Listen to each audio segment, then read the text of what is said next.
सो good morning students, good evening, good afternoon. हाल चाल बढ़िया सबके? आई थिंक ये पढ़ाई तो सबकी बढ़िया चली रही है। कुछ बच्चों के होमवर्क आ जाते हैं मेरे पास डेली, कुछ के नहीं आते। ठीक है, चलिए। तो बच्चा लोग हम बात कर रहे थे लाइट चैप्टर की, और उसमें हमने स्फेरिकल मिरर को समझ लिया था और स्फेरिकल मिरर से रिलेटेड सारी डेफिनेशंस पढ़ ली है ना। आज हमें सीखना है कि बच्चों स्फेरिकल मिरर से इमेज कैसे फॉर्म होती है, इमेज बनती कैसे है, उस चीज की बात हम आज करेंगे। ठीक है, चलिए। तो हमारा आज का टॉपिक रहेगा सर, कॉपी निकाले, पेन कॉपी निकाले और हेडिंग लगाए बढ़िया सी, image formation by spherical mirror. ठीक है, और इमेज फॉर्मेशन के लॉज। ठीक है, तो मेरा फर्स्ट टॉपिक है लॉज ऑफ इमेज फॉर्मेशन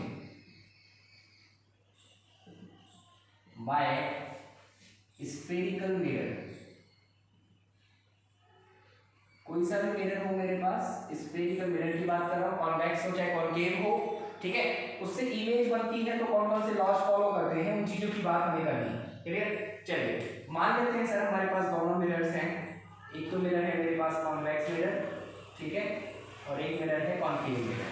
ठीक है, आई थिंक आपको दोनों के बारे में अच्छे से पता है कि कौन सा मिरर कौन सा होता है। ठीक है बच्चों, इसकी रिफ्लेक्टिव सरफेस रिसेस है, इसका मतलब ये कॉनकेव मिरर है। ठीक है, और इसकी रिफ्लेक्टिंग सरफेस बल्जेज है, तो इसका मतलब ये कॉन्वेक्स मिरर है। ठीक है, चलिए बच्चों, ये तो मैंने मिरर बना लिया, और मान लेते हैं मिरर की कुछ एक प्रिंसिपल एक्सिस है। ये मैंने प्रिंसिपल एक्सिस बना दी। ठीक है, इस मिरर के लिए प्रिंसिपल एक्सिस मान लो ये है, ये इसकी प्रिंसिपल एक्सिस होगी। ठीक है, ठीक है बच्चों, अगर मैं इसको पूरा करूंगा तो स्फीयर बनेगा, है ना। जो स्फीयर, जिस स्फीयर से इसको काट के अलग किया गया होगा, ठीक है, उस स्फीयर का सेंटर यहाँ कहीं आने वाला है। ये हो गया इसका सी, है ना, सेंटर ऑफ कर्वेचर। इसका सेंटर ऑफ कर्वेचर इधर होगा। क्यों बच्चों, इसका स्फीयर बनाऊंगा तो ऐसे बनेगा ना इधर, तो इसका सेंटर तो यहाँ कहीं रहेगा। तो ये हो गया centre of curvature c. Clear है बच्चा? ठीक है, चलिए, है ना। अब बच्चों लॉज की बात करते हैं, समझते हैं कि पहला लॉ क्या है, important one.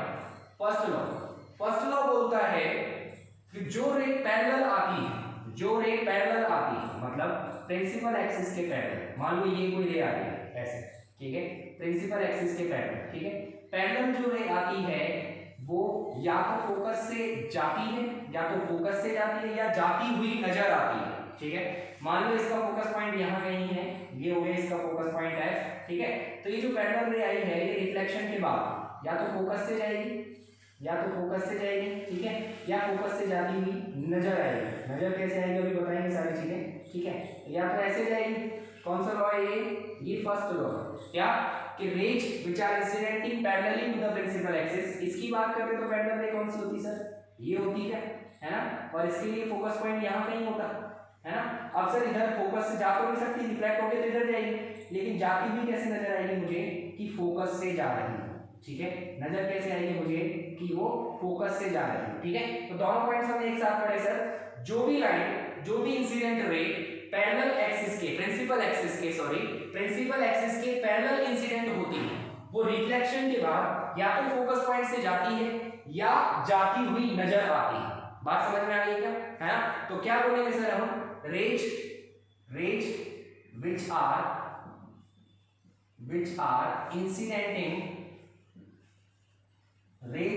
which are incidenting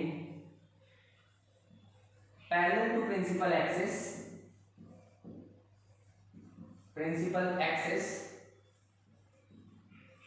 will pass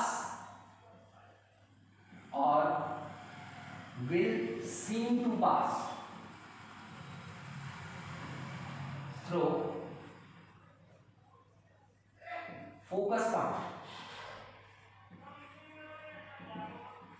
ठीक है, तो जो ऐसी रे जो इंसिडेंट हो रही है पैरेलल टू प्रिंसिपल एक्सिस के पैरेलल इंसिडेंट हो रही है, वो या तो फोकस पॉइंट से जाएंगी, विल पास करेंगी, या सीम टू पास, ऐसा लगेगा कि फोकस पॉइंट से होकर के जा रही है। तो ये तो हो गया सर हमारा फर्स्ट लॉ, क्लियर हो गई बात। ठीक है, सेकंड लॉ की बात करें, देखिए इंपॉर्टेंट लॉ है, 3 लॉ पढ़ाऊंगा मैं आपको, तीनों बहुत अच्छे से समझ लेना। ठीक है, बहुत अच्छे से। ठीक है, सेकंड लॉ क्या है सर, सेकंड लॉ इसका इन्वर्स है। सेकंड लॉ क्या है, सेकंड लॉ इसका इन्वर्स है। कैसे, कि अगर कोई रे हमें ऐसी दिखाई दे जो फोकस पॉइंट से जा रही हो, है ना। अब मैं बात कर रहा हूँ सेकंड लॉ की। सेकंड लॉ क्या बोलता है, सेकंड लॉ इसके उल्टे होने की बात करता है। एक चीज हमेशा ध्यान रखना सर दिमाग में, जो रे जैसे आ रही है, ठीक है, जैसे आ रही है, ठीक है, जैसे इस रे की बात करते हैं, ऐसे और ऐसे जा रही है ना, तो अगर इसका उल्टा होता तो भी इसका बात यही होता। क्या बोल रहा हूं मैं आपसे कि अगर ये ऐसे आ रही होती तो ऐसे चली जाती। बात समझ में आ रही है? मतलब अगर ये ऐसे, ये इसका फर्स्ट तरीका है जाने का, ठीक है। तो अगर मैं इसके एंडिंग पॉइंट से स्टार्टिंग पॉइंट मानकर चलता, यहां पर खत्म हुई, यहां अगर मैं स्टार्ट मान के चलता तो ये जैसे आई है ना वैसे ही वापस जाती है। बात समझ में आ रही है? मतलब मैं ये कहना चाह रहा हूं कि अगर कोई रे फोकस पॉइंट से जाए तो वो रिफ्लेक्शन के बाद क्या हो जाएगी, पैरेलल हो जाएगी। बात समझ में आ गई है? क्या हो जाएगी सर, पैरेलल हो जाएगी। तो आप यहाँ पे एक बात और लिख सकते हैं, आफ्टर रिफ्लेक्शन। पहले पॉइंट में एक बात और लिख सकते हैं कि वो फोकस पॉइंट से जाएगी कब, रिफ्लेक्शन के बाद। क्लियर है? ठीक है। और सेकंड पॉइंट हम क्या पढ़ रहे हैं सर कि अगर कोई रे फोकस पॉइंट से जाए या जाती हुई नजर आए, या तो फोकस पॉइंट से जाए या जाती हुई नजर आए, ठीक है, तो वो रे रिफ्लेक्शन के बाद प्रिंसिपल एक्सिस के पैरेलल हो जाएगी। कोई फोकस पॉइंट से जाए या जाती हुई नजर आए तो वो रे रिफ्लेक्शन के बाद प्रिंसिपल एक्सिस के पैरेलल हो जाएगी। बात समझ में आ गई क्या? बोलो, है ना।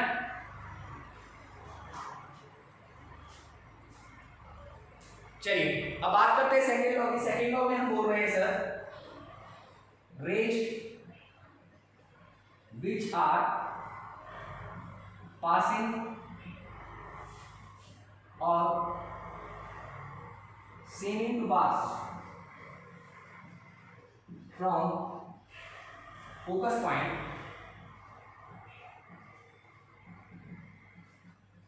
becomes parallel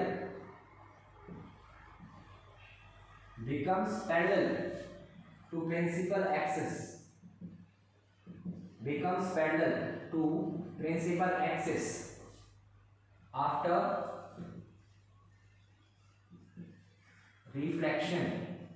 ठीक है, क्या बोला हमने, ऐसी रेज जो पास कर रही हो या पास करती हुई नजर आ रही हो, सीम हो रही हो, दिख रही हो मुझे, ठीक है, कहां से, फोकस पॉइंट से, तो वो रेज पैरेलल हो जाती है प्रिंसिपल एक्सिस के, कब, रिफ्लेक्शन के बाद। ठीक है, क्या बोलना चाह रहा हूं मैं आपसे, मैं आपसे ये बोलना चाह रहा हूं सर, मान लो कोई रे ऐसे जा रही होती, फोकस पॉइंट से ऐसे जा रही होती, ठीक है, फोकस पॉइंट से इस तरीके से पास हो रही होती, ठीक है, ऐसे।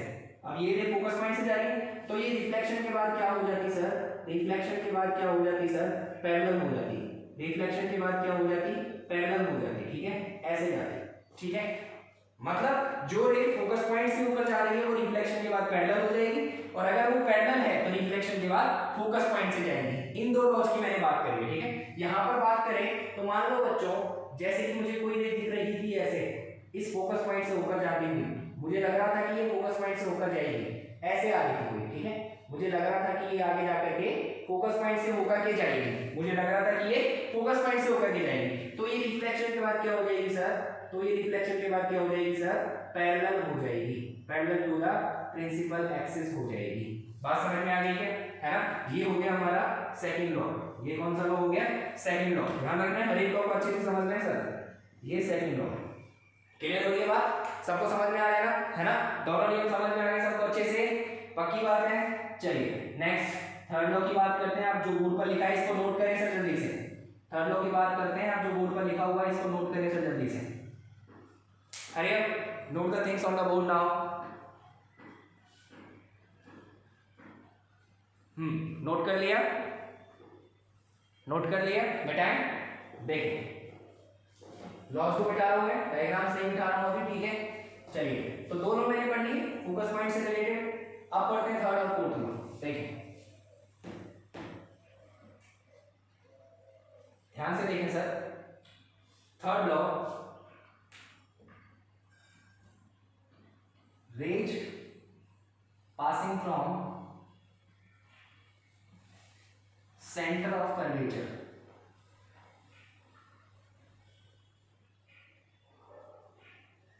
center of curvature returns back on the same path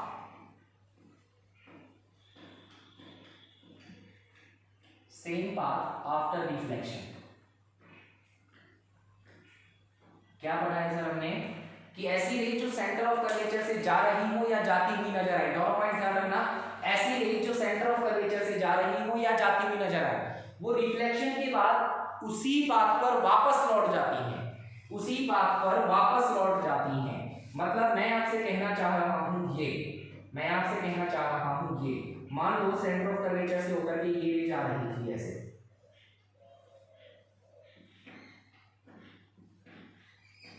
ऐसे, ठीक है।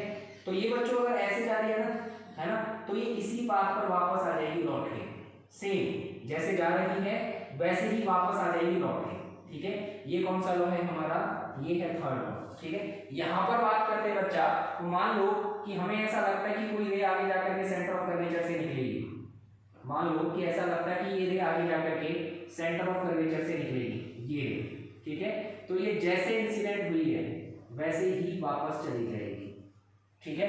जैसे ये इंसिडेंट हुई है वैसे ही वापस चली जाएगी। थर्ड लॉ समझ में आया क्या, है ना। कोई रे जो सेंटर ऑफ कर्वेचर से जा रही हो या जाती हुई नजर आए, ठीक है, तो वो रे रिफ्लेक्शन के बाद उसी पाथ पर, जिस पाथ से आई है उसी पाथ पर वापस लौट जाएगी। बात समझ में आ गई है। तीसरा लॉ समझ में आ गया सबको, ठीक है। तीन लॉ पढ़ लिए मैंने अब तक, है ना। फोर्थ लॉ बोलता है बेटा, फोर्थ लॉ क्या बोलता है, देख ध्यान से, rays incidenting on pole of mirror, rays जो पोल ऑफ मिरर के पोल पर इंसिडेंट हो रही हो, ठीक है, at some angle theta, at some angle theta with principal axis,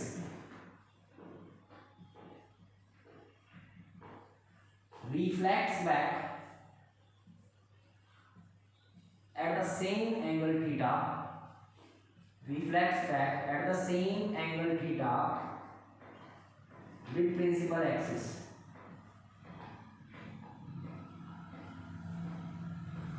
देखिए क्या है फोर्थ लॉ बोलता है सर जो रेज पोल पर किसी एंगल पर इंसिडेंट हो रही है, ये हमारा पोल है ना सर, ये पोल है P, ये पोल है P, ठीक है।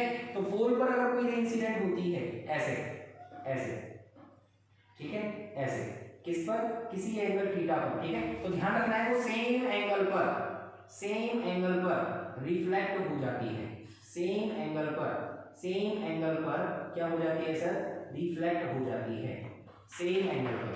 अगर वो थीटा पर आई थी तो थीटा पर ही चली जाएगी, ठीक है। मतलब क्या है कहने का कि सर कोई रे जो पोल पर प्रिंसिपल एक्सिस से कोई एंगल बना करके रिफ्लेक्ट हो, इंसिडेंट हो रही है, तो वो रे सेम एंगल पर रिफ्लेक्ट हो जाती है, ये आ रही थी और ये चली गई। बात समझ में आ गई क्या बोल रहा हूं मैं। फोर्थ लॉ बोल रहा है सर कि कोई रे पोल पर प्रिंसिपल एक्सिस से जितने एंगल पे आती है थीटा पर उतने ही एंगल पर रिफ्लेक्ट हो जाती है, सेम एंगल पर, ठीक है। जितने एंगल पर आती है उतने एंगल पर रिफ्लेक्ट हो जाती है। तो चार लॉ की बात मैंने करी है सर। रेड लाइन वाली कौन सा लॉ शो कर रही है, फोर्थ लॉ, ठीक है। रेड लाइन वाली कौन सा लॉ शो कर रही है, फोर्थ लॉ। बात समझ में आ गई। ये चारों लॉज दोनों मिनट्स के लिए मैंने बोर्ड पर बनाए हुए हैं डायग्राम में, एक ही डायग्राम में चारों लॉज एक बार फिर से समझा रहा हूं, लास्ट टाइम ध्यान से सुन लेना। क्या है सर, फर्स्ट लॉ, ऐसी रेज जो प्रिंसिपल एक्सिस के पैरेलल आती है वो रिफ्लेक्शन के बाद फोकस पॉइंट से होकर जाती है, ठीक है। जो प्रिंसिपल एक्सिस के पैरेलल आती है वो रिफ्लेक्शन के बाद फोकस पॉइंट से जाती हुई नजर आती है, ठीक है। या तो जाती है या जाती हुई नजर आती है, ठीक है। सेकंड लॉ, ऐसी रेज जो फोकस पॉइंट से होकर जाए, ऐसी रेज जो फोकस पॉइंट से होकर जाए या फोकस पॉइंट से होकर जाती हुई नजर आए, या फोकस पॉइंट से होकर जाती हुई नजर आए। बात समझ में आ रही है ना। तो वो रेज रिफ्लेक्शन के बाद प्रिंसिपल एक्सिस के पैरेलल हो जाती हैं, प्रिंसिपल एक्सिस के पैरेलल हो जाती हैं, बात समझ में आ गई। दूसरा लॉ समझ में आ गया। तीसरा लॉ हमने पढ़ा कि ऐसी रेज जो सेंटर ऑफ कर्वेचर से होकर जाए, या जाती हुई नजर आए, ठीक है। ये वाली रे मुझे लग रहा था सेंटर ऑफ कर्वेचर से होकर जाएगी, ये वाली रे सेंटर ऑफ कर्वेचर से होकर जा रही है, ठीक है। तो ऐसी रे जो सेंटर ऑफ कर्वेचर से जाए या सेंटर ऑफ कर्वेचर से जाती हुई नजर आए, ठीक है, वो सेम उसी पाथ पर वापस लौट जाती है, बात समझ में आ गई क्या? सेम उसी पाथ पर वापस लौट जाती है। क्लियर हो गई बात बेटा? चलिए नेक्स्ट पॉइंट पढ़े, फोर्थ पॉइंट। फोर्थ पॉइंट में हमने पढ़ा कि ऐसी रेज जो पोल पर इंसिडेंट हो, जो पोल ऑफ मिरर पर इंसिडेंट हो, प्रिंसिपल एक्सिस के साथ कुछ एंगल थीटा पे, ठीक है, तो प्रिंसिपल एक्सिस से सेम एंगल थीटा पे रिफ्लेक्ट हो जाएगी। ऐसी रेज जो प्रिंसिपल एक्सिस के साथ कुछ एंगल थीटा बना करके इंसिडेंट हो रही हैं, वो सेम एंगल थीटा पे रिफ्लेक्ट हो जाएगी। बात समझ में आ गई? ऐसी रेज जो पोल पर कुछ एंगल थीटा बना करके इंसिडेंट हो रही हैं, वो रिफ्लेक्शन के बाद सेम एंगल थीटा पे रिफ्लेक्ट हो जाएंगी। बात समझ में आ गई क्या? चलिए जल्दी से दोनों लॉ लिख लो बचे हुए और डायग्राम बना लो दोनों। जल्दी से वीडियो को पॉज करो और सारी चीजें कंप्लीट कर लो, नोट कर लो सब कुछ।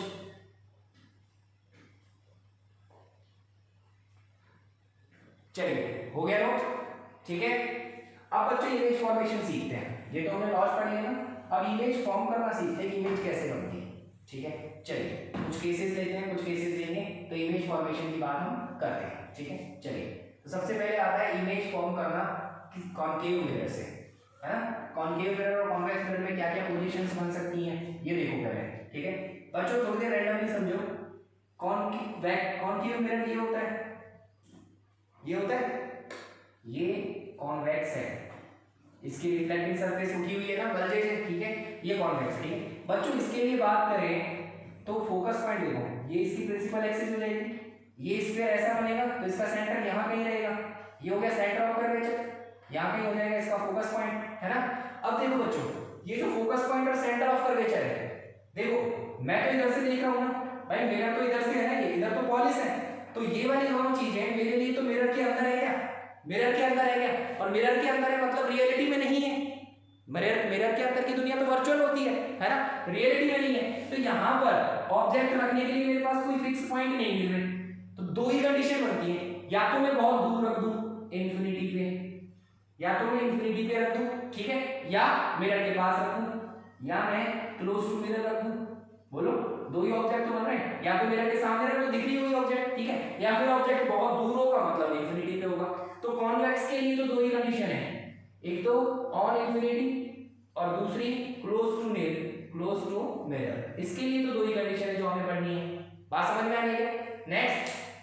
नेक्स्ट बात करें, देखिए अब कॉनकेव मिरर की बात करें सर, तो कॉनकेव मिरर कैसा होता है हमारा, कॉनकेव मिरर कुछ ऐसा होता है ना, ये होता है कॉनकेव मिरर। बच्चों इसके लिए तो सेंटर ऑफ कर्वेचर यहाँ होता है आगे रियल वर्ल्ड में, और फोकस भी आगे ही होता है, यही होता है ना सेंटर ऑफ कर्वेचर। भाई इसको पूरा करोगे तो ये स्फीयर बनेगा, इसका सेंटर तो यहीं कहीं रहेगा ना, है ना। तो ये हो गया अपना सेंटर ऑफ कर्वेचर। अब देखो कहाँ हो सकता है सर, एक तो हो सकता है कि इन्फिनिटी पे हो, बहुत दूर हो इन्फिनिटी पे। दूसरी कंडीशन भाई हो सकता है सी के आसपास हो और इन्फिनिटी और सी के बीच में हो, है ना। दूसरी कंडीशन क्या हो सकती है, in between infinity and C, है ना। तीसरी कंडीशन भाई सी से इधर मान लो यहाँ कहीं है ना, ये हो गई दूसरी कंडीशन। हो सकता है सी पर हो सकता है सी के ऊपर ही हो, बिल्कुल सेंटर ऑफ कर्वेचर पे ही हो, है ना, तो हो सकता है कि ऑन सी हो। फोर्थ कंडीशन बच्चों सी और एफ के बीच में भी तो हो सकता है, ये थर्ड हो गई, सी और एफ के बीच में, ये फोर्थ कंडीशन हो गई, बिटवीन सी एंड एफ, है ना।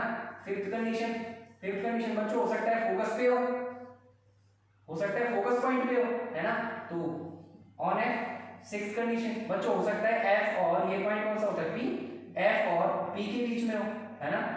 सिक्स्थ कंडीशन कौन सी, एफ एंड पी। बोलो ये 6 की 6 कंडीशन बन रही है ऑब्जेक्ट को रखने के लिए, है ना।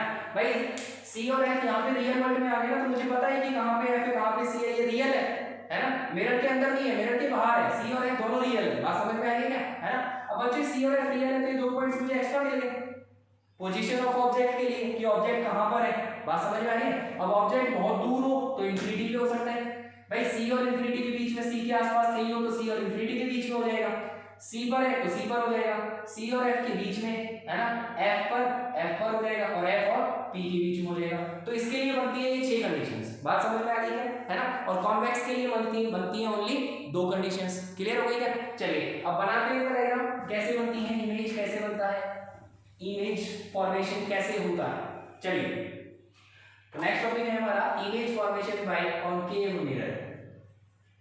Image formation bye concave mirror. देखिए फर्स्ट व्हेन, मैं 3 कंडीशंस आपको बना करके दिखाऊंगा, बाकी की 3 आप खुद से बनाओगे। When object is at infinity, जब ऑब्जेक्ट इंफिनिटी पे हो, इंफिनिटी मतलब बहुत दूर हो, ठीक है। चलिए तो बच्चों ये तो हो गया हमारा मिरर, कॉनकेव मिरर, ठीक है।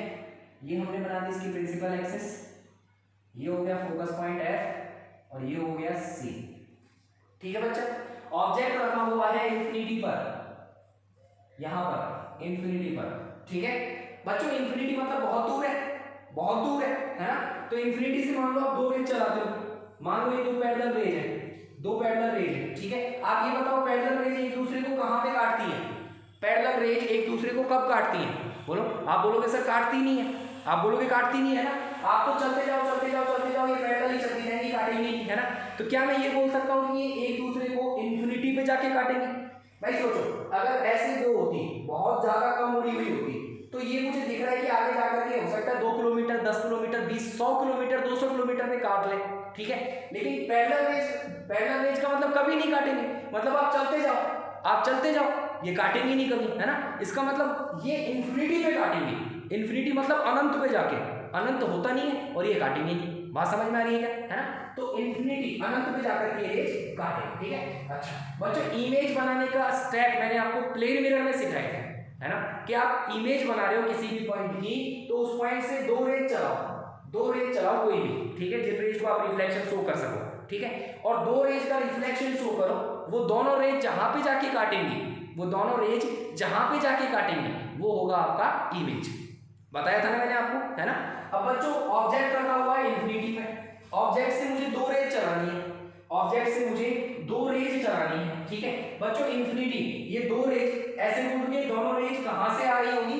इंफिनिटी के किसी पॉइंट से आ रही होगी दोनों, तभी तो पैरेलल है। अगर ये ऐसे होती, झुकी हुई होती, तो इसका मतलब कहीं पे फिक्स पॉइंट पे काट रही होगी, और अगर वो फिक्स पॉइंट है मुझे दिख रहा है तो वो इंफिनिटी नहीं है। बात समझ में आ रही है? तो इंफिनिटी का मतलब बहुत दूर से आ रही है, बहुत दूर से आ रही है, मतलब वो दोनों पैरेलल है। तो ध्यान रखना, इंफिनिटी पे ऑब्जेक्ट के होने का मतलब होता है कि आपकी इंसिडेंटिंग रेज क्या है? पैरेलल है। मान लो एक रे तो ये आ रही है, पैरेलल आ रही है प्रिंसिपल एक्सिस के, ठीक है, और एक रे मान लो ये आ रही है, ठीक है। अब आपको पता है बच्चों, जो पैरेलल आती हैं ऐसी रे जो प्रिंसिपल एक्सिस के पैरेलल होती हैं, वो रिफ्लेक्शन के बाद कहां से जाती हैं? फोकस पॉइंट से जाती हैं। तो ये दोनों के दोनों रिफ्लेक्शन के बाद कहां से जाएंगी? फोकस पॉइंट से जाएंगी। ये तो ऐसे चलेगी और ये ऐसे चलेगी, ठीक है। तो ये दोनों एक ऐसे चलेगी और एक ऐसे। बात समझ में आ रही है भाई? ये 2 रेज कहां से आ रही थी? ऑब्जेक्ट से आ रही थी, कहां से? इंफिनिटी से। दोनों रेज पैरेलल क्यों मानी मैंने? क्योंकि इंफिनिटी से आ रही है, ठीक है। तो इंफिनिटी से आ रही है, दोनों रेज पैरेलल है और प्रिंसिपल एक्सिस के भी पैरेलल है, तो ऑब्वियस सी बात है रिफ्लेक्शन के बाद लॉ बोलता है, पहला लॉ क्या बोलता है कि जो रेज पैरेलल आती है वो रिफ्लेक्शन के बाद कहां से जाती हैं? फोकस पॉइंट से जाती हैं। बात समझ में आ गई क्या? अब ये दोनों के दोनों कहां काट रही है? फोकस पॉइंट पे काट रही है, तो इमेज हमारा कहां बनेगा? फोकस पॉइंट पे बनेगा। तो इमेज हमारा कहां बनेगा? फोकस पॉइंट पे बनेगा। इमेज की स्पेसिफिकेशंस क्या है सर? पहली तो पोजीशन, पोजीशन क्या है? इमेज के बारे में बात हो रही है सर, ये इमेज के बारे में बात हो रही है। पहला पोजीशन कहां बन रहा है? एफ, फोकस पॉइंट पे। क्लियर है क्या? दूसरा बच्चों, रियल है या वर्चुअल है? मैंने आपको बताया था कि रियल वर्ल्ड में बन रहा है तो रियल है, और वर्चुअल में बनेगा तो वर्चुअल है। बच्चों मिरर के सामने बन रहा है, मिरर के सामने काटनी है, और ये वाली दुनिया तो रियल है ना, इसके पीछे वाली दुनिया वर्चुअल होती है ना। ये वाला वर्ल्ड तो रियल वर्ल्ड है, तो इसका मतलब ये इमेज कैसा है? रियल इमेज है। बात समझ में आ रही है क्या, है ना। साइज की बात करें बच्चों, बच्चों मुझे नहीं पता कि ऑब्जेक्ट कितना बड़ा था, मुझे नहीं पता कि ऑब्जेक्ट कितना बड़ा था, है ना, लेकिन साइज ऑब्जेक्ट का ये इमेज बन रहा है वो तो एक पॉइंट पे बन रहा है क्या? फिक्स एक ही पॉइंट जैसा बन रहा है ना, तो इसका साइज क्या है? इमेज का पॉइंट साइज। इमेज का साइज क्या है सर? Point size. बात समझ में आ रही है क्या? इमेज का साइज क्या है सर? Point size. अब पॉइंट साइज है तो आप इतना ध्यान रखो बच्चों, रियल इमेज जो होती है स्फेरिकल मिरर में, अगर रियल इमेज बनेगी तो वो इन्वर्टेड रहेगी, तो वो इन्वर्टेड रहेगी। इन्वर्टेड मतलब उल्टा, जैसे अगर आपने ऑब्जेक्ट को ऐसे रखा था तो उसकी इमेज ऐसे बनेगी उल्टी, ठीक है। तो ये आप स्फेरिकल मिरर में ध्यान रख के चल लो कि रियल इमेज हमेशा इन्वर्टेड रहेगी। स्फेरिकल मिरर में रियल इमेज हमेशा इन्वर्टेड रहेगी, मतलब ऑब्जेक्ट ऐसे ऊपर की तरफ सीधा है तो उसकी इमेज मुझे उल्टी दिखेगी। ये बात ध्यान समझ में चलो, ठीक है। तो 4 पॉइंट्स मुझे मिले, पहला तो कहां बन रही है, पोजीशन क्या है, फोकस पॉइंट पे बन रही है ना, कैसी बन रही है, रियल बन रही है, इन्वर्टेड है या इरेक्ट है, सीधी है या उल्टी है, तो इन्वर्टेड है, उल्टी है, ठीक है। और साइज कौन सा है, पॉइंट साइज, चारों चीजें मुझे मिल गई क्या, समझ में आ गया पहला, बोलो, है ना। अब दूसरा देखते हैं बच्चों, जब सी और दूसरा देखते हैं जब सी और when object is at infinity, दूसरा पॉइंट देखते हैं when object is between infinity and C, है ना, इंफिनिटी एंड सी, इंफिनिटी और सी के बीच में, ठीक है। चलो देखो, ये कॉन्वेक्स मिरर हो गया, मान लो इसकी प्रिंसिपल एक्सिस हो गई, ठीक है, यहाँ पर हो गया फोकस पॉइंट एफ और यहाँ पर हो गया सेंटर ऑफ कर्वेचर सी, ठीक है। अब जो हमारा ऑब्जेक्ट है वो नॉन फील्ड में है, इंफिनिटी पे नहीं है, इंफिनिटी और सी के बीच में है, सी से और इंफिनिटी के बीच में, मान लो ये मेरा ऑब्जेक्ट है, ठीक है, ये मेरा ऑब्जेक्ट है। अब इसका इमेज मुझे बनाना है, ठीक है, ए बी, ये पॉइंट हो गया ए और ये पॉइंट हो गया बी, ठीक है। चलिए बच्चों, आप बी पॉइंट का इमेज बनाओ, दो रेज चलानी पड़ती है ना, दो रेज, एक तो मैंने चला दी पैरेलल, एक तो मैंने चला दी पैरेलल ऐसे, ठीक है। तो पैरेलल जाने वाली रेज, पैरेलल जाने वाली रेज कहां से जाती है, फोकस से जाती है ना, तो फोकस से चला दो इसको,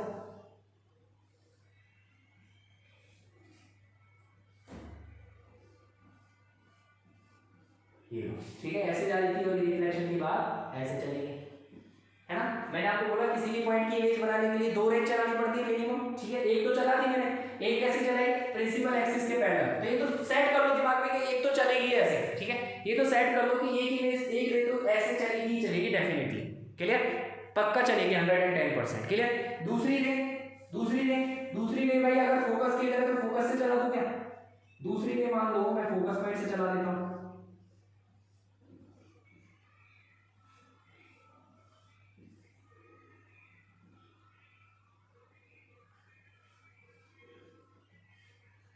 मान लो ये फोकस से हो गए, और आपने सेकंड रूल क्या पढ़ा था कि जो फोकस पॉइंट से होकर जाती है वो रिफ्लेक्शन के बाद पैरेलल हो जाती है, जो फोकस पॉइंट से होकर जाती है वो रिफ्लेक्शन के बाद पैरेलल हो जाती है, ये पैरेलल हो गई क्या,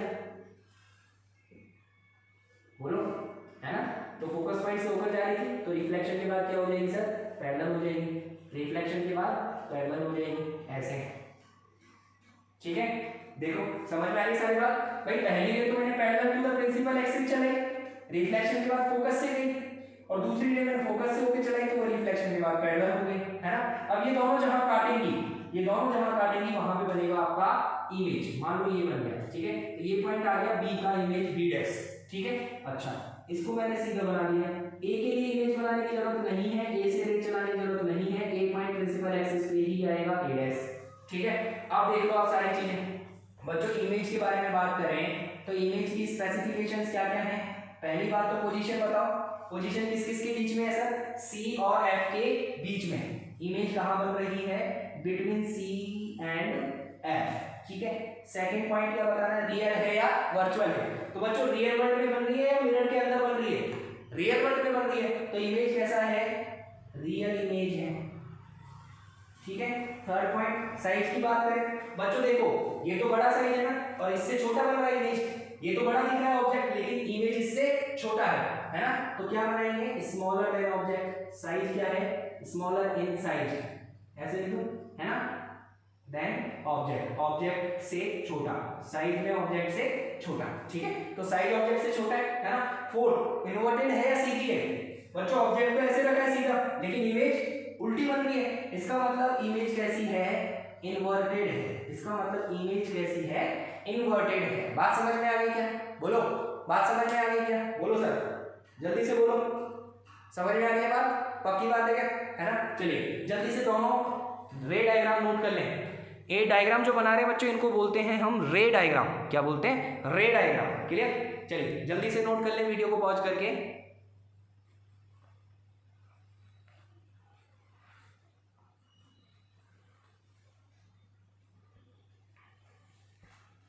बेटा दोनों सीख गए ना, दोनों कैसे बनाए गए, ठीक है। चलिए और बताता हूं मैं आपको,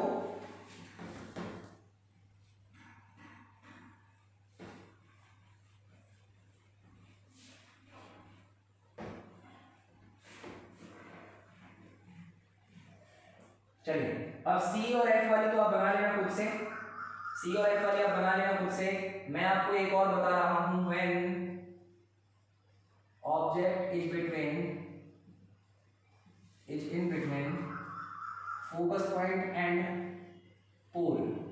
अब मैं आपको लास्ट वाला केस बता रहा हूं, ठीक है, बाकी के जो बीच के तीन छोड़ दिए वो आप खुद से बनाओगे, क्लियर है। चलिए अब देखिए बच्चों, when object is in between F and P, ठीक है, क्या होगा, एफ और पी के बीच में होगा तो क्या होगा। देखिए बच्चों ये तो मिरर ले लेता हूं मैं कुछ, ये मैंने कॉन्केव मिरर ले लिया,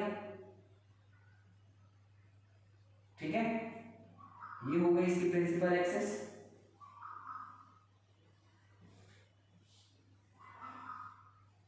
ठीक है, ये हो गया पोल, ये हो गया फोकस पॉइंट और ये हो गया सेंटर ऑफ कर्वेचर, ठीक है। चलिए इमेज फॉर्म करें, हमारा जो ऑब्जेक्ट है वो कहां है, हमारा ऑब्जेक्ट यहां पर है,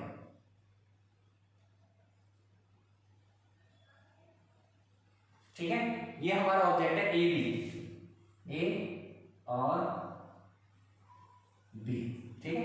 अब बच्चों इसका इमेज बनाना है, देखो लॉस बच्चों, पहला लॉ फोकस पॉइंट वाला, पैरेलल जो आती है वो कहां से जाती है, फोकस पॉइंट से होकर, तो पैरेलल रे चलाओ भाई, पैरेलल तो ये चली जाएगी सीधी, पैरेलल तो ये चली जाएगी सीधी, है ना, तो ये कहां से जाएगी सर, ये जाएगी सर फोकस पॉइंट से होकर के, है ना, ऐसे, ठीक है, ये लो पहला नियम लग गया, ठीक है। दूसरा फोकस पॉइंट वाला कि फोकस से होकर जो लाइन जाती है वो पैरेलल हो जाती है ना, तो फोकस से होकर कोई लाइन भेज नहीं सकते, फोकस तो पीछे रह गया, भेज सकते हो वो आप तब कर पाओगे जब बहुत ज्यादा प्रैक्टिस हो जाएगी, ठीक है। चलिए दूसरा नियम देखिए भाई, सी से होके जाती है, सी भी पीछे रह गया, पोल वाला देख लिया बच्चों, जो लाइन जितने एंगल पर पोल पर इंसिडेंट होती है, जितने एंगल पर पोल पर इंसिडेंट होती है उतने एंगल पर पोल से रिफ्लेक्ट होती है, ऐसे बोल दो,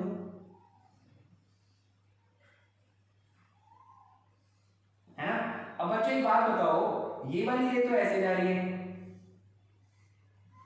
और ये वाली रे ऐसे जा रही है, ये इधर कहीं मिल सकते हैं क्या, ये दोनों रेज इधर कहीं मिल सकते हैं क्या, नहीं मिल सकते, है ना, मतलब पीछे कहीं मिल करके आ रहे होंगे, तो इनको आप थोड़ा सा पीछे करके देख लो भाई, ये वाली रे तो ऐसे जा रही है सीधे सीधे, ठीक है, इस वाली रे को देखें तो ये वाली रे ऐसे आती हुई नजर आ रही है क्या, है ना, तो दोनों इस पॉइंट पे काट रही है और इमेज जो बन रही है हमारी, इमेज जो बन रही है हमारी वो कुछ ये बन रही है सर, इमेज जो बन रही है वो ये बन रही है ए डैश, और ये वाला पॉइंट कौन सा था हमारा, बी का इमेज बी डैश, बात समझ में आ रही है क्या, है ना भाई, जितने एंगल पे आई थी उतने एंगल पे हमने वापस भेज दी, अगर ये थीटा था तो ये भी थीटा था, है ना। एक तो लगाया हमने पोल वाला लॉ, फोर्थ लॉ, है ना, चारों अच्छे से आने चाहिए, कोई सा भी लगाओ आप, यहाँ पे बाकी के दोनों लगाते तो वो भी सही होते, ठीक है, चारों अच्छे से आने चाहिए, ठीक है। तो एक मैंने लगाया पैरेलल वाला, पैरेलल वाला मैंने आपको बोला यूनिवर्सल है, हर जगह लगाना है, पैरेलल जाने वाली रे रिफ्लेक्शन के बाद फोकस से जाएगी या जाती हुई नजर आएगी, क्लियर हो गई बात। चलिए तो सर इसका जो इमेज बन रहा है वो ध्यान से देखो किधर बन रहा है, मिरर के पीछे, किधर बन रहा है, मिरर के पीछे, ठीक है। तो इमेज की स्पेसिफिकेशंस की जब बात करोगे आप, तो इमेज के बारे में क्या लिखोगे, बिहाइंड द मिरर, इमेज कहां बन रहा है sir, behind the mirror, mirror के पीछे बन रहा है, ठीक है। सेकंड पॉइंट, मिरर के पीछे तो बन रहा है, सेकंड पॉइंट कैसा बन रहा है ना, कैसा बन रहा है सर, रियल है या वर्चुअल है, बच्चों मिरर के पीछे, मिरर के अंदर बन रहा है, और मिरर के अंदर की दुनिया वर्चुअल होती है, तो इमेज कैसा है, ये वर्चुअल है, ठीक है। मैंने आपको स्टार्टिंग में बताया था ना अभी अभी कि जो रियल होते हैं वो तो इन्वर्टेड होते हैं, याद रख लो आप, है ना, लेकिन जो वर्चुअल होंगे वो इरेक्ट हो जाएंगे, मतलब सीधे, इरेक्ट का मतलब सीधा, तो इमेज कैसा बन रहा है सर, इरेक्ट बन रहा है, ठीक है। फोर्थ पॉइंट क्या है कि सर साइज बताओ बच्चों, ऑब्जेक्ट तो इतना सा है, इमेज इतना बड़ा है, ऑब्जेक्ट तो इतना सा है, इमेज इतना बड़ा है, मतलब लार्जर देन, साइज कैसा होगा sir, larger than object, object से बड़ा, बात समझ में आ गई क्या, बोलो बात समझ में आ गई है ना। चलो जल्दी से नोट करो, बाकी ये तीनों केस आप खुद से सॉल्व करके मुझे सेंड करोगे, क्लियर है। चलिए नोट करेंगे, जल्दी से नोट करेंगे, कर लिया। चलिए अब मैं आपको एक छोटी सी ट्रिक बता रहा हूँ, आप सॉल्व करके देख लेना, ठीक है। आप मैं छोटी सी ट्रिक बता रहा हूँ कि आपको चीजें याद कैसे रखनी है, किसका इमेज कहाँ बनेगा, किसका इमेज कहाँ बनेगा, वो सारी चीजें क्या है। देखिए मैं एक टेबल बना रहा हूँ sir, image formation bye concave mirror, ये टेबल किसके लिए है, कॉनकेव मिरर के लिए है, ठीक है। चलिए यहाँ पे तो मैं लिख रहा हूँ सीरियल नंबर, यहाँ पे मैं लिख रहा हूँ position of object, position of object, ठीक है। यहाँ पे मैं लिख रहा हूँ position of image, position of image, image कहाँ बनेगी, ठीक है ना। अब इमेज रियल होगी या वर्चुअल होगी, ये क्या है हमारा, ये कॉलम है रियल और वर्चुअल का, ठीक है। दूसरा रियल होगा या वर्चुअल होगा, ठीक है। और लास्ट वाला है अपना साइज, इमेज का साइज, साइज ऑफ इमेज, ठीक है। चलिए देखिए फर्स्ट कितनी पोजीशन पॉसिबल थी सर, 6 पोजीशन पॉसिबल थी ना, 6 कॉलम बना लिए मैंने, ठीक है। चलिए अब देखते हैं सर ऑब्जेक्ट की साइज, ऑब्जेक्ट की पोजीशन कहाँ कहाँ हो सकती है सर, एक तो हो सकता है एट इन्फिनिटी, दूसरा हो सकता है इन्फिनिटी एंड सी के बीच में, तीसरा हो सकता है ऑन सी, चौथा हो सकता है सी एंड एफ के बीच में, पांचवा हो सकता है ऑन एफ, और छठा हो सकता है एफ एंड पी के बीच में। क्लियर है ना। अब बच्चों अगर इमेज की पोजीशन चाहिए ना, इमेज की पोजीशन चाहिए तो आप इसको थोड़ी देर के लिए साइड में मान लो, ये अलग केस है, ये अलग केस है, ठीक है। लास्ट वाला, इन 5 की बात करो, इन पांचों को आप उल्टा लिख दो, इन पांचों को आप उल्टा लिख दो। उल्टा मतलब कैसे भाई, इसमें तो इमेज जो बन रहा है हमारा वो वर्चुअल बनता है, इसमें तो हमारा जो इमेज बनता है वो वर्चुअल बनता है ना। इन सब में रियल बनता है। इन्फिनिटी वाला इमेज कहाँ बन रहा था, फोकस पे बन रहा था। इन्फिनिटी एंड सी वाला इमेज कहाँ बन रहा था, सी एंड एफ के बीच में बन रहा था क्या, है ना। तो बच्चों अब इनको उल्टा कर दो, इसको मैंने ऊपर लिख दिया, इसको यहाँ लिख दिया, ये यहाँ आ जाएगा और ये यहाँ आ जाएगा और ये यहाँ। ध्यान से देखो, मैंने कुछ नहीं किया, बस उल्टा कर दिया। देखो यहाँ से इस लाइन को ऐसे लिखा और इसको उल्टा लिख दिया, और ये फिक्स है, इनका इमेज यही बनेगा। क्लियर, ध्यान रखना है यहाँ तक की सारी बातें में जो इमेज बन रहा है वो रियल है, यहाँ तक की सारी बातों में जो रियल इमेज बन रहा है वो रियल है, ठीक है। तो यहाँ का सारा इमेज कैसा है, रियल, और ये वाला वर्चुअल, ठीक है। एफ एंड पी में बन रहा है तो कहाँ बनता है सर इसमें इमेज, बिहाइंड द मिरर बनता है।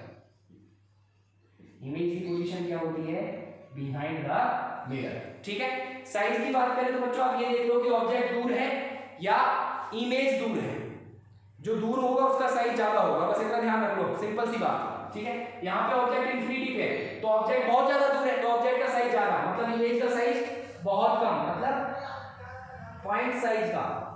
तो इमेज का साइज कैसा हो गया, पॉइंट साइज का। क्लियर, देखो इन्फिनिटी और सी, ये तो सी से बाद की बात कर रहा है, सी से परे, और इमेज जो बन रहा है वो सी और एफ के बीच में बन रहा है ना। तो ऑब्जेक्ट का साइज, ऑब्जेक्ट ज्यादा दूर है ना, ऑब्जेक्ट ज्यादा दूर है तो ऑब्जेक्ट का साइज ज्यादा होगा, मतलब इमेज का साइज छोटा होगा, तो smaller than object, smaller than object. बात समझ में आ गई। अच्छा बच्चों, ऑब्जेक्ट भी सी पर है, इमेज भी सी पर है, दोनों की डिस्टेंस सेम है, डिस्टेंस सेम है तो साइज इक्वल रहेगा, इक्वल इन साइज। ये मैं क्यों बोल रहा हूँ आपको कल समझ में आ जाएगा जब हम ये डेरिवेशन करेंगे।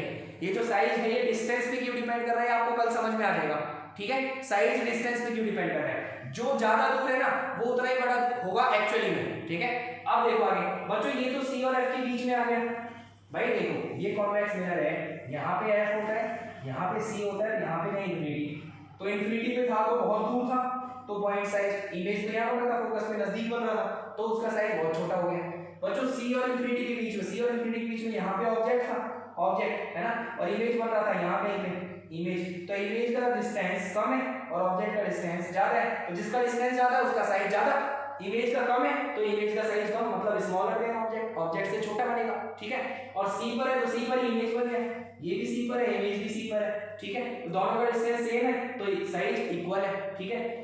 बच्चों सी और एफ के बीच में ऑब्जेक्ट, अब ऑब्जेक्ट आपका यहाँ है एफ और सी के बीच में, इमेज बन रहा है इन्फिनिटी और सी के बीच में। अब इमेज का डिस्टेंस ज्यादा हो गया ना, है ना, इमेज का डिस्टेंस ज्यादा तो इमेज का साइज भी ज्यादा, तो यहाँ पे आप लिखोगे लार्जर देन ऑब्जेक्ट, ऑब्जेक्ट से ज्यादा बड़ा बनेगा, ठीक है। और यहाँ पर वेरी लार्ज। इन्फिनिटी पे चला गया ना भाई, देखो इमेज का बन रहा है इन्फिनिटी पे, बहुत ज्यादा डिस्टेंस होगी, बहुत ज्यादा डिस्टेंस तो साइड भी बहुत ज्यादा। बात समझ में आ गई बच्चों? लास्ट वाले पॉइंट में क्या था? वर्चुअल तो था, इरेक्ट था, वर्चुअल एंड इरेक्ट, सीधा है ना, सीधा और वर्चुअल, ठीक है। और इमेज कैसा था? लार्जर था, साइज में कैसा था? लार्जर देन ऑब्जेक्ट, ठीक है। तो आप इन 5 पॉइंट्स को स्पेशली पढ़ें, इन 5 पॉइंट्स को स्पेशली पढ़ें। अगर आप ध्यान से टेबल देखोगे तो आपको पता लग जाएगा कि जहां पर ऑब्जेक्ट है, जिसका इमेज जहां बन रहा है, अगर यहां पर ऑब्जेक्ट होता तो इसका इमेज यहां बनता। देखो अगर एफ पे ऑब्जेक्ट होता तो इमेज इंफिनिटी पे बनता, ठीक है। बच्चों ऑब्जेक्ट अगर इंफिनिटी और सी के बीच में है और इमेज सी और एफ के बीच में बन रहा है, ठीक है, तो ऑब्जेक्ट अगर सी और एफ के बीच में होता तो इमेज इंफिनिटी और सी के बीच में बनता, इंफिनिटी और सी के बीच में बनता। बात समझ में आ रही है? चलिए और अच्छे से याद रखने वाली ट्रिक बताता हूं आपको, एक बार जल्दी से नोट करें इन चीजों को। ये जो टेबल बोर्ड पर बनी हुई है इस टेबल को नोट करो, फिर मैं बताता हूं चीजें। नोट कर लिया? चलिए बेटाएं देखिए बच्चों, मैं आपको छोटी सी ट्रिक बता रहा हूं, है ना, कि इमेज कहां बनेगा और कैसा बनेगा। छोटी सी ट्रिक बता रहा हूं कि इमेज कहां बनेगा और कैसा बनेगा, कब बनेगा, ठीक है। इन 5 की बात हो रही है ना, कि 5 जो पोजीशंस हैं रियल वाली, ठीक है। देखो बच्चों 1 नंबर, 2 नंबर, 3 नंबर, 4 नंबर और 5 नंबर, ठीक है। इनमें से आप वो कॉम्बिनेशन ढूंढ लो जिनका एडिशन 6 होता है, इनमें से आप वो कॉम्बिनेशन ढूंढ लो जिनका सम 6 होता है। जैसे 1 और 5, जैसे 2 और 4, और जैसे 3 और 3, ठीक है। ये हो गया हमारा आंसर। अगर 1 पर ऑब्जेक्ट है तो इमेज बनेगा 5 पर, और 5 पर ऑब्जेक्ट है तो इमेज बनेगा 1 पर, 2 पर ऑब्जेक्ट है तो इमेज 4 पर, और 4 पर है तो 2 पर, 3 पर है तो 3 पर, 3 पर है तो 3 पर। देखो जरा बच्चों, 1 पर ऑब्जेक्ट है इंफिनिटी पर तो इमेज बनेगा फोकस पे, तो इमेज बनेगा फोकस पे, और फोकस पे ऑब्जेक्ट है तो इमेज बनेगा इंफिनिटी। 1 पर ऑब्जेक्ट है तो 5 पर, 5 पर है तो 1 पर। देखो इंफिनिटी पे तो फोकस पे, फोकस पे तो इंफिनिटी। क्लियर हो गई बात? 2 पर है तो 4 पर, अगर इंफिनिटी और सी के बीच में है तो इमेज बनेगा सी और एफ के बीच में, इमेज बनेगा सी और एफ के बीच में, ठीक है। और अगर सी और एफ पर है तो इमेज बनेगा इंफिनिटी और सी के बीच में। देख लो जरा भाई, 4 पर है भाई, देखो ना ये कितना है, ये 5 है हमारे लिए, ये 4 है, ये 3 है, ये 2 है, ये 1 है। देखो पोजीशन, एक को मैं इंफिनिटी बोल रहा हूँ तो इंफिनिटी है, ठीक है। तो ध्यान रखना है कि 1 का इमेज तो बन रहा है 5 पर, और 5 का इमेज बन रहा है 1 पर, है ना। 2 का बन रहा है 4 पर, और 4 का बन रहा है 2 पर। बच्चों 3 का 3 पर, सी का सी पर, सी का सी पर। बात समझ में आ रही है? बात समझ में आ रही है? तो ध्यान रखना है, इनमें से 1 2 3 4 5 आप फिक्स कर लो, इनको अच्छे से समझ लो। मैं इंफिनिटी से चलता आ रहा हूं, पहले बहुत दूर रखी इंफिनिटी पे, फिर इंफिनिटी और सी के बीच में, फिर सी पर, फिर सी और एफ के बीच में, और फिर एफ पर। ये 5 है मेरे पास, ठीक है। इन पांचों को मैं आपस में क्या कर रहा हूं बच्चों, यहां पर है तो इमेज यहां पर, और यहां पर है तो इमेज यहां पर, यहां पर है तो इमेज यहां पर, और यहां पर है तो इमेज यहां पर, और इसका इमेज इसी पर। बात समझ में आ गई है ना? आई थिंक आपको जो थोड़ा बहुत मैं समझाने की कोशिश कर रहा हूँ ना, जो ट्रिक बता रहा हूँ आपको याद रखने की कि ये चीजें कैसे याद रखी जाएंगी, वो चीज समझ में आ गई होगी। क्लियर है बेटा? चलिए, है ना, इसको दिमाग में सेट रखना है बिल्कुल अच्छे से। क्लियर? चलिए अब बात करते हैं बच्चों नेक्स्ट कॉन्वेक्स मिरर की। कॉन्वेक्स मिरर के लिए 2 ही पोजीशन है, दोनों ही मैं बना के आपको बता देता हूँ, ठीक है। आपको अच्छे से ध्यान रखनी है सारी चीजें, ठीक है। अब बात करते हैं हम image formation by convex mirror.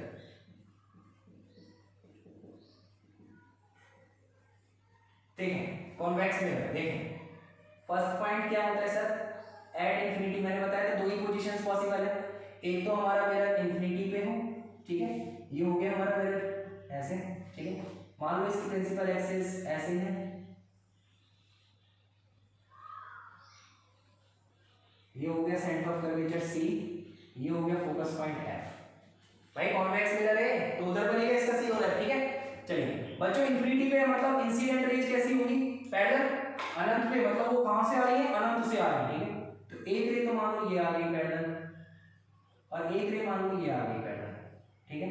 चलिए तो रिफ्लेक्शन के बाद ये कहां से जाती हुई नजर आएंगी बच्चा, फोकस से।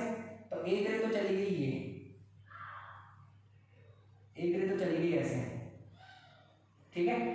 ये वाली रे कहां से जाएगी, ये भी फोकस से जाएगी, ये रे चली गई ऐसे, ठीक है। बच्चों एक तो ऐसे जा रही है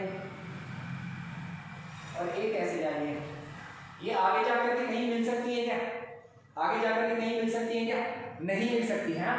तो पीछे कहीं मिली होगी, पीछे कहां पे मिली है सर, ये फोकस पॉइंट पे भी नहीं है, ठीक है। तो इमेज की जो पोजीशन और सिचुएशन है वो क्या है, ध्यान से देखो। इमेज की पहली पोजीशन क्या है, ऑन फोकस, फोकस पे बनेगा। सेकंड कहां बनेगा सर, बिहाइंड द मिरर, कहां बन रहा है, बिहाइंड द मिरर, मिरर के पीछे बन रहा है ना। तीसरा साइज की बात करें तो पॉइंट साइज बहुत छोटा बनेगा भाई, एफ पर बन गया ना, पूरा इमेज ऐसे हो गया, बिल्कुल पॉइंट की तरह हो गया, ठीक है। और लास्ट रियल या वर्चुअल, वर्चुअल क्यों, क्योंकि मिरर के अंदर बन रहा है। बात समझ में आ गई है ना, मिरर के अंदर बन रहा है, ठीक है, मिरर के अंदर। और है कैसा, इरेक्ट। मैंने आपको बताया वर्चुअल इमेज को आप बिना देखे इरेक्ट लिख देना सीधा, ठीक है। चलिए अब बच्चों बात करते हैं सेकंड पोजीशन क्या हो सकती है। सेकंड पोजीशन हो सकती है object is near to mirror, object mirror के पास है, ठीक है। मतलब ये हमारा कॉन्वेक्स मिरर हो गया। अब जो ऑब्जेक्ट है वो इंफिनिटी पे नहीं है, मिरर के सामने है, मिरर के सामने है। ये हो गया फोकस पॉइंट है, ये हो गया सी, ठीक है। मतलब ऑब्जेक्ट आपका यहाँ पे है, ठीक है, ये ए और बी। अब आपको इसका इमेज बनाना है, लॉस बनाओ भाई। पैरेलल आने वाली जो रेज होती है, जो पैरेलल इंसिडेंट होती है रेज, वो रिफ्लेक्शन के बाद कहाँ से जाती हुई नजर आती है, फोकस से जाती हुई नजर आती है ना। तो ये रे तो कैसे चली जाएगी, ऐसे चली जाएगी, ठीक है। ठीक है बच्चों, जो प्रिंसिपल एक्सिस के साथ जितने एंगल पे पोल पे इंसिडेंट होती है, ये पोल है, जितने एंगल पे आते हैं थीटा पे, वो उतने एंगल पे जाती है थीटा पे, है ना, ऐसे जाएगी, है ना। बच्चों एक रे तो ऐसे जा रही है इधर की तरफ, और एक रे ऐसे जा रही है नीचे की तरफ। ये दोनों इधर तो कहीं मिलने से रहे, इधर तो नहीं मिल पाएंगी, है ना। मतलब यहाँ पे मिल के आ रही होंगी, इसको पीछे की तरफ खींचा, मैंने देखा कि कहाँ से आ रही है, तो ये यहाँ से आती हुई नजर आएगी। इसका मतलब इसका इमेज यहाँ कहीं बनेगा, ये पॉइंट ए डैश और ये पॉइंट बी डैश। बात समझ में आ रही है ना। अब देखो सारी स्पेसिफिकेशंस लिख सकते हो आप, क्या इमेज कैसा बन रहा है सर हमारा, इमेज बन रहा है पहला पॉइंट तो क्या, कहां बन रहा है, पी और एफ के बीच में। पहला तो बिहाइंड द मिरर, पहला तो कहां बन रहा है सर, बिहाइंड द मिरर, कहां, बिटवीन पी एंड एफ, पोल और फोकस पॉइंट के बीच में, ठीक है। दूसरा साइज में कैसा है, छोटा है ना, साइज में कैसा है, छोटा है ना, तो स्मॉलर देन ऑब्जेक्ट, ऑब्जेक्ट से छोटा बन रहा है, ऑब्जेक्ट से छोटा बन रहा है। तीसरा ऑब्जेक्ट से छोटा बन रहा है, तीसरा इरेक्ट बन रहा है, सीधा है ना, ऑब्जेक्ट भी ऐसे ही है, इमेज भी ऐसी है, तो इरेक्ट है, सीधा है ना। अच्छा तो ऑब्जेक्ट इरेक्ट हो गया, इरेक्ट है तो वर्चुअल हो गया भाई, मिरर के अंदर बन रहा है तो वर्चुअल हो गया। बात समझ में आ गई क्या, कॉन्वेक्स की दो ही पोजीशंस पॉसिबल है, तो कॉन्वेक्स के लिए दोनों रे डायग्राम बना लिए। समझ में आ गए दोनों रे डायग्राम, बोलो। बेसिक लॉज लगाए बेटा, जो हमने पढ़े हैं वही लॉज मैंने यहाँ लगाए हैं, क्लियर है। चलिए जल्दी से इन दोनों को नोट कर लें, वीडियो को पॉज करके नोट करें।